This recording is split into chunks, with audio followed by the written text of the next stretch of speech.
আলহামদুলিল্লাহ আল্লাহ পাকের কাছে শুকরিয়া যে আমি ভালো কন্ট্রিবিউট করতে পারছি। আমার কাছে সবথেকে ইম্পর্টেন্ট যে আমার টিমটা জিততে পারছে।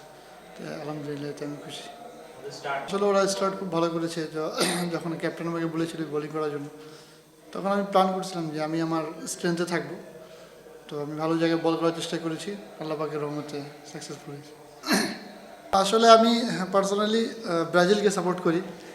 আমি ব্রাজিল সাপোর্টার, কিন্তু অ্যাজ এ প্লেয়ার রোনাল্ডোকে খুব ভালো লাগে, কারণ তার পরিশ্রম, তার ডেডিকেশন লেভেল।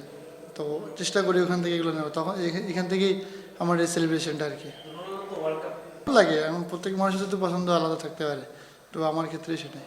আমি সবসময় চেষ্টা করবো ইনশাল্লাহ এই সেলিব্রেশনটা করা, যেহেতু আমাকে খুব ভালো লাগে পার্সোনালি ওকে। তো আমি চেষ্টা করবো আল্লাহ পাক সুস্থ রাখলে ইনশাল্লাহ। এখান থেকে আসলে এখানে আমাদের যেগুলো সিনিয়র বড় ভাইরা ছিল, তো ওনারাও পেস বোলিং করতো, ওনার থেকে আমার ইন্সপায়ার্ড হয় আর কি। আমরা যেমন ক্রিকেটে আসি তখন জিজ্ঞাসা করা হয় একাডেমিতে ফার্স্ট টাইমে তুমি কী, আমি তখন বলছিলাম যে আমি পেস বোলিং করি। তো এখান থেকেই সবাই আর কি এভাবে করেই আগাচ্ছে সামনের দিকে। আসলে আপনারা সবসময় বলেন যে আমি টেনিস থেকে এখানে এসেছি, আসলে কিন্তু না। আমার এখানে আমি 7-8 বছর ডোমেস্টিক ক্রিকেট খেলেছি, 2 বছর সেকেন্ড ডিভিশন, থার্ড ডিভিশন 1 বছর খেলেছি, ফার্স্ট ডিভিশন 2 বছর খেলেছি। তো এখান থেকে আমার জার্নি। তো লাস্ট ইয়ার এই বছরই আমি এসপিতে সুযোগ পেয়েছিলাম, তো এখানে চেষ্টা করেছি ভালো করার।